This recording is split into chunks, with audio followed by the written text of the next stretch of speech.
ഒരിക്കൽ കൂടി സ്വാഗതം. ഇന്ന് നമ്മൾ ഉണ്ടാക്കാൻ പോകുന്നത് പാൽ കേക്കാണ്. ഞാൻ ഈ റെസിപ്പി ട്രൈ ചെയ്യുമ്പോൾ സക്സസ് ആവുമെന്ന് വളരെയധികം ഡൗട്ടോട് കൂടി ഉണ്ടാക്കിയ ഒന്നായിരുന്നു. പക്ഷെ പാൽ കേക്ക് ഉണ്ടാക്കി കഴിഞ്ഞപ്പോൾ അടിപൊളി ടേസ്റ്റ് ആയിരുന്നു, ഒരു രക്ഷ ഉണ്ടായിരുന്നില്ല. അപ്പം നിങ്ങളും ഇതൊക്കെ ട്രൈ ചെയ്ത് നോക്കണം. അപ്പോൾ ഇതിന് വേണ്ടി സാധനങ്ങൾ എന്തെല്ലാമാണെന്ന് നോക്കാം. ഞാനിവിടെ 2 കപ്പ് ഗോതമ്പ് പൊടി എടുത്തിട്ടുണ്ട്, പിന്നെ 2 സ്പൂൺ നെയ്യ് എടുത്തിട്ടുണ്ട്. അടുത്തതായി 2 സ്പൂൺ പൊടിച്ച പഞ്ചസാരയാണ് ഞാൻ എടുത്തിരിക്കുന്നത്. പഞ്ചസാര പൊടിച്ച് യൂസ് ചെയ്യണമെന്നാണ് ഞാൻ സജസ്റ്റ് ചെയ്യുക, കാരണം നമുക്കപ്പോൾ മിക്സ് ചെയ്യുമ്പോൾ എളുപ്പമുണ്ടാവും, വേഗം അലിയും. അടുത്തതായി ഞാൻ എടുത്തിരിക്കുന്ന ഏലക്കാപ്പൊടിയാണ്. ഏലക്കാപ്പൊടി എങ്ങനെയാണ് ഉണ്ടാക്കുന്നതെന്ന് ഞാൻ ഡിസ്ക്രിപ്ഷൻ ബോക്സിൽ ഇടാം, നിങ്ങൾ അത് നോക്കി ചെയ്യൂ. അടുത്തതായി ഒരു പിഞ്ച് ഉപ്പും 1/4 ടീസ്പൂൺ ബേക്കിംഗ് സോഡയാണ് വേണ്ടത്.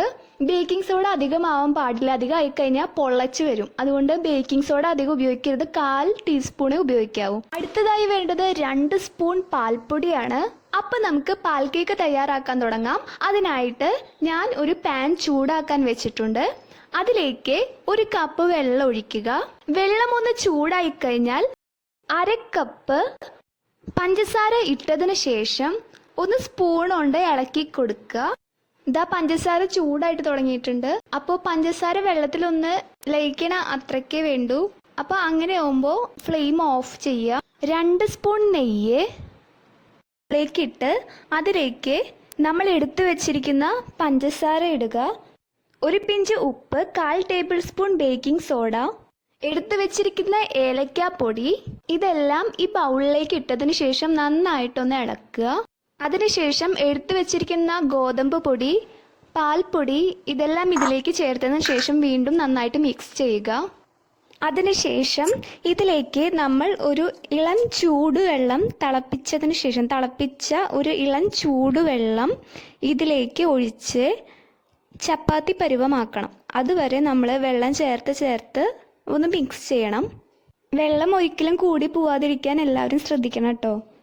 അപ്പോൾ ഇതാ നമ്മുടെ മിക്സ് ഏകദേശം ഒരു ചപ്പാത്തി പരുവായിട്ടുണ്ട്. അപ്പോൾ ഒന്ന് തൊട്ട് നോക്കുമ്പോൾ അങ്ങനെ ഇത് കണ്ടില്ലേ, ഇതുപോലെ ആയിക്കഴിഞ്ഞാൽ ഏകദേശം ഒരു ചപ്പാത്തി പരുവായി. ഇനി നമ്മൾ വേണ്ടത് നമ്മൾ ഇതൊന്ന് പരത്തിയെടുക്കണം.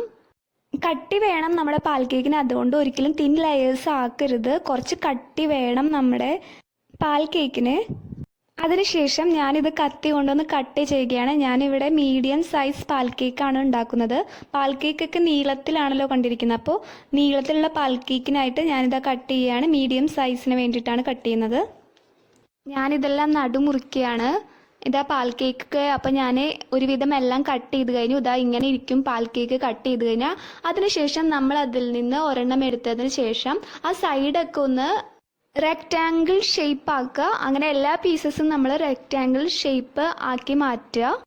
കണ്ടോ, അങ്ങനെ എല്ലാ പീസസും റെക്റ്റാങ്കിൾ ഷേപ്പ് ആക്കി ടോട്ടൽ 13 പീസസ് നമുക്ക് കിട്ടി. അപ്പോൾ ഈ 13 പീസസും നമ്മൾ എണ്ണയിലിട്ടൊന്ന് വറുക്കാൻ പോവുകയാണ്. അപ്പോൾ ഞാനിവിടെ ഒരു ചീഞ്ചട്ടി എടുത്തിട്ടുണ്ട്. അത് ഹൈ ഫ്ലെയിമിലിട്ട് ഒന്ന് ചൂടാക്കാൻ വെച്ചിരിക്കുകയാണ്. അപ്പോൾ ചൂടായി തുടങ്ങിയപ്പോൾ അതിലേക്ക് ഞാൻ എണ്ണ ഒഴിക്കുകയാണ്. എണ്ണ കുറച്ച് വേണ്ടി വരും. അപ്പോൾ നമ്മൾ ആ ചീഞ്ചട്ടിയിലെ എണ്ണ ഒഴിച്ചതിന് ശേഷം നമ്മൾ എടുത്തു വെച്ചിരിക്കുന്ന റെക്റ്റാങ്കിൾ പീസസ് എല്ലാം നമ്മൾ ഇതിലേക്ക് ഇട്ട് കൊടുക്കണം. എൻ്റെ കുഞ്ഞ് ചീഞ്ചട്ടി ആയതുകൊണ്ട് ഞാൻ ആദ്യം കുറച്ചേ ഇടുന്നുള്ളൂ. കുറച്ച് പീസസ് ഇട്ട് അതൊന്ന് വറുത്തെടുത്തതിന് ശേഷം മാത്രമേ ഞാൻ ബാക്കിയുള്ള റെക്റ്റാങ്കിൾസും ഇടുന്നുള്ളൂ. അപ്പോൾ നമ്മൾ ഈ പീസസ് ഒക്കെ ഇട്ടതിന് ശേഷം നമ്മുടെ ഫ്ലെയിം മീഡിയം ഫ്ലെയിമിലേക്ക് ആക്കാൻ മറക്കരുത്, അല്ലെങ്കിൽ വേഗം കരിഞ്ഞു പോവും. അതുകൊണ്ട് മീഡിയം ഫ്ലെയിമിലേക്ക് നമ്മുടെ സ്റ്റൗ ഒന്ന് കുറച്ച് വയ്ക്കുക. അപ്പോൾ നമ്മുടെ റെക്റ്റാങ്കിൾ പീസസിനൊക്കെ ബ്രൗൺ ഷെയ്ഡ് വന്നു തുടങ്ങിയിട്ട് ഇനി തൊട്ട് നമുക്കിതിനെ പാൽ കേക്ക് എന്ന് പറയും. അപ്പോൾ പാൽ കേക്കൊക്കെ ബ്രൗണിഷ് കളറായിട്ടുണ്ട്. ഇനി നമ്മളിതെല്ലാം ഒരു ബൗളിലേക്ക് മാറ്റി നമ്മൾ എടുത്തു വെച്ചിരിക്കുന്ന പഞ്ചസാര പാനിയിലേക്ക് നമ്മുടെ ഈ പാൽ കേക്ക് ഇടുക. ശരിക്കും പറഞ്ഞാൽ സിമ്പിളായിട്ട് ഉണ്ടാക്കാൻ പറ്റുന്ന ഒന്നാണ് കേട്ടോ, വളരെ ഈസി ആയിട്ടുള്ള റെസിപ്പിയാണ്. അപ്പോൾ എല്ലാവരും ട്രൈ ചെയ്ത് നോക്കണം. എന്നിട്ട് എന്നോട് കമൻറ്റ് പറയാൻ മറക്കരുത്. നിങ്ങൾക്ക് ഈ വീഡിയോ ഇഷ്ടപ്പെട്ടെങ്കിൽ ലൈക്ക് ചെയ്യാനും സബ്സ്ക്രൈബ് ചെയ്യാനും മറക്കരുത്.